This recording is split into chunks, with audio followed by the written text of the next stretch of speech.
Hello student, याच्या अगोदरच्या 2 लेक्चरमध्ये आपण इनपुट टॅग याच्याबद्दल माहिती बघितली. In today's lecture we will see the different input restrictions which are used along with input tag.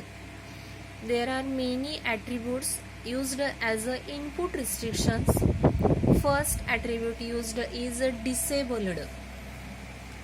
There are many input elements which we will show on form. If any field you want to hide from user, then you can use the attribute disabled. तुम्ही जे फॉर्मवरती वेगवेगळे field display करताय किंवा elements display करताय त्याच्यातले जे field तुम्हाला युजरसाठी hide करून ठेवायचे आहेत अदर युजरसाठी, तर अशी फील्ड हाईड करण्यासाठी आपल्याकडे ॲट्रिब्यूट आहे disabled. It will show only in source code but not in at actual browser web page. तुम्ही ज्या एलिमेंटला डिसेबल्ड अप्लाय केलेला आहे तो तुमच्या सोर्स कोडमध्ये फील्ड डिस्प्ले होईल, पण तुमच्या ब्राउझरला किंवा वेब पेजला तो डिस्प्ले होणार नाही. The next field is max. It specifies the maximum value of input field. तुम्ही एखाद्या फील्डला मॅक्झिमम व्हॅल्यू किती सेट करणार आहात हे कोण डिसाइड करणार आहे? Max attribute. Same like mean, third attribute. It specifies the maximum value. It specifies the minimum value for the input field. Then fourth one is pattern. It specifies the regular expression to check the input field value. तुम्ही एखाद्या specific फील्डला एखादा specific pattern जर apply करणार असाल तर तुम्ही काय वापरायचं आहे? पॅटर्न हा ॲट्रिब्यूट वापरायचा आहे.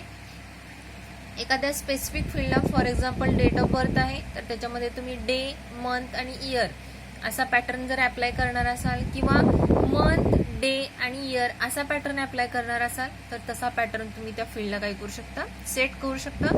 That is pattern attribute. You want to apply a specific regular expression to specific element or form content.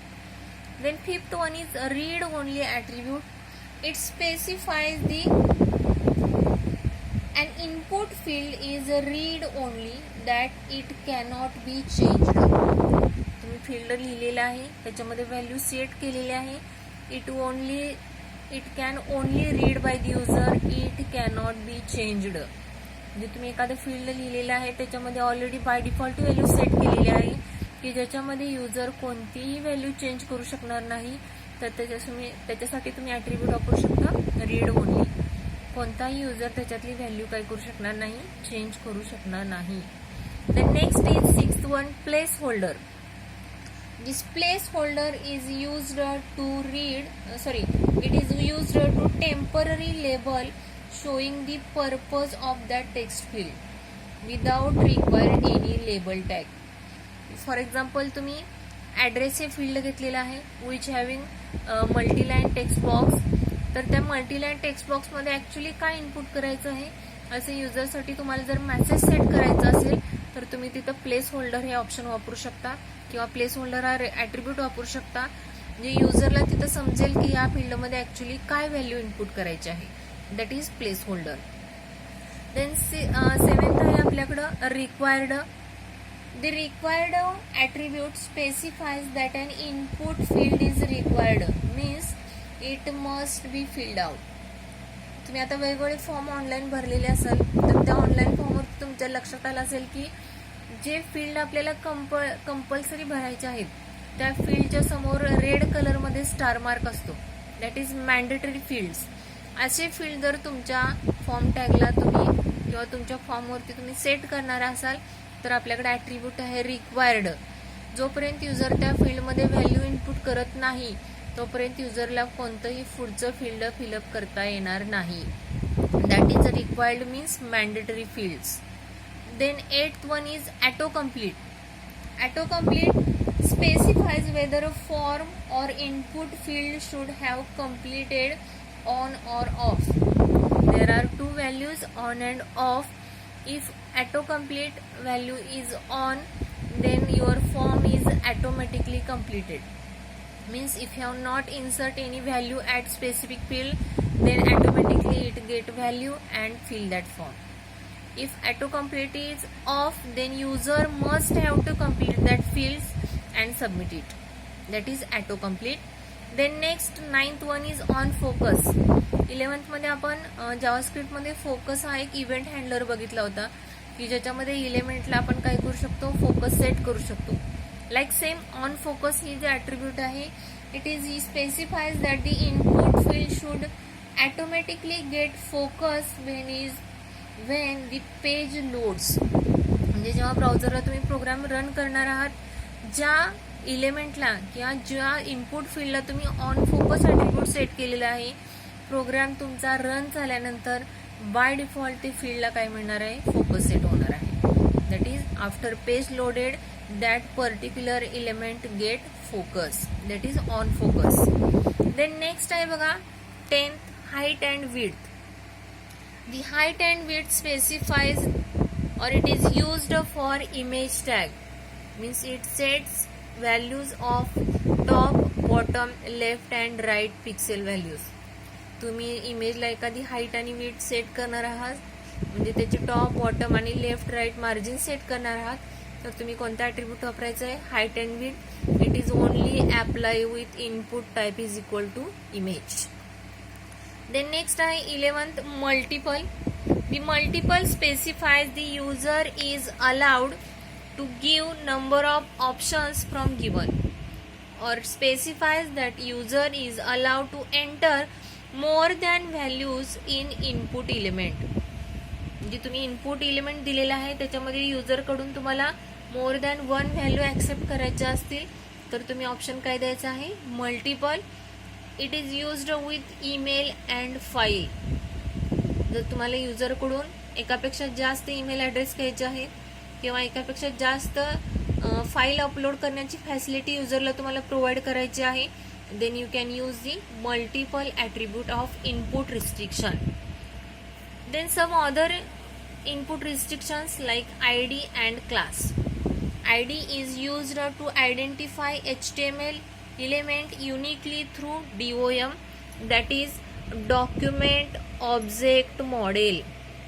DOM means document object model, which we have seen in JavaScript. तुम्ही ID हा जो input restriction आहे ते कशासाठी वापरायचं आहे, तर एखादा पर्टिक्युलर HTML एलिमेंट आयडेंटिफाय करायचा आहे, युनिकली आयडेंटिफाय करायचा आहे, तर तुम्ही ID यूज करू शकता. And class is used or apply with CSS. CSS means cascading style sheet. की आपण पॉइंट आहे तो पुढे बघणारच आहोत. कॅस्केडिंग स्टाईल शीट आहे तो कशासाठी वापरायचा आहे, तर तुमचं वेब पेज अट्रॅक्टिव्ह करण्यासाठी तुम्ही काय वापरायचं आहे, CSS वापरायचं आहे. त्याचे टाईप, ॲट्रिब्यूट्स हे आपण पुढं या चॅप्टरमध्ये बघणारच आहोत.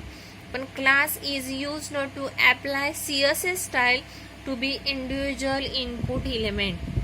तुमच्या वेब पेजला अट्रॅक्टिव्ह करण्यासाठी तुम्ही ID आणि क्लास हे दोन्हीही पॉईंट काय करू शकता, यूज करू शकता. आता ह्या वेगवेगळ्या इनपुट रिस्ट्रिक्शनचा यूज करून मी इथे एक सिंपल प्रोग्राम लिहिलेला आहे. तो प्रोग्राम मी तुम्हाला डिस्प्ले करते. बघा इथं इनपुट टाईप ॲज युजल आपलं head, HTML, title, body tag, form tag. आता इथं मी फक्त जस्ट फॉर्म टॅग लिहिलेला आहे, त्याचे ॲट्रिब्यूट यूज केलेले आहे, तुम्ही तो वापरू शकता. नेक्स्ट आहे बघा name. Input type is equal to text. त्याच्यानंतर त्याच्या पुढे मी ॲट्रिब्यूट वापरलेला आहे auto complete. That is this field is automatically completed. Then next is input type is equal to email. Name is equal to email, BR tag. Then date of birth. Input type is equal to date. It will insert day, month and year. Then next name is equal to birthday, BR tag. Then next field is office time. Input type is equal to time. Name is equal to user time. Then next number of years means age of that user. त्याच्या पुढे आपण युजरसाठी सूचना लिहिलेली आहे between 1 to 100. That is user must input value between 1 to 100. Input type is equal to number, min is equal to 1 and max is equal to 100. ह्याच्या अगोदर बघितलेले दोन्ही ॲट्रिब्यूट आपण इथं वापरलेले आहेत, मीन and max.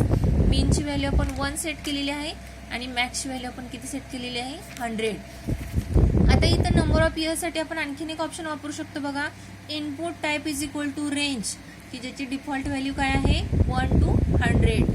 Then next office phone number, input type is equal to tel, name is equal to phone, name is equal to phone. आणि याच्यासाठी मी पॅटर्न सेट केलेला आहे बघा, 0-9 to 0-910. These are required field. Office phone number is required field. जोपर्यंत तुम्ही याच्यामध्ये value input करत नाही तोपर्यंत तुमचा फॉर्म सबमिट होणार नाही. नेक्स्ट आहे ऍड युअर होम पेज. जसं आपण वेबसाईटच्या ऍड्रेससाठी घेतलंय, input type is equal to URL. User काय करणार आहे तर या फील्डमध्ये वेबसाईटचा ऍड्रेस इनपुट करणार आहे. Name is equal to home page and BR tag. Last is input type is equal to image, SRC is equal to address of that image file and alt is equal to click here to submit. जे input याच्या अगोदर आपण submit button आणि reset button लिहित होतो. Submit बटनच्या ऐवजी last लेक्चरमध्ये आपण बघितलं होतं input type is equal to image आपण सेट करू शकतो. Like that input type is equal to image, SRC attribute घेतलेला आहे, त्याला आपण त्या इमेजचा ॲड्रेस लिहिलेला आहे आणि नेक्स्ट ॲट्रिब्यूट वापरलेला आहे आपण अल्ट आणि त्याच्या पुढे सेट केलेला आहे click here to submit. Next आहे end of form tag, end of body tag and end of HTML. ह्याच्यासारखेच आपण या लेक्चरला बघितलेले बरेच ॲट्रिब्यूट्स आपण आपल्या प्रोग्राममध्ये यूज करू शकतो. जसं की रीड ओनली आहे, प्लेस होल्डर आहे, रिक्वायर्ड फील्ड आहे, ऑन फोकस आहे. हे फील्ड वापरून मी तुम्हाला एक क्वेश्चन देणार आहे, तो क्वेश्चनचा प्रोग्राम तुम्ही लिहायचा आहे आणि मला आपल्या IT च्या ग्रुपवरती सेंड करायचा आहे. थँक्यू.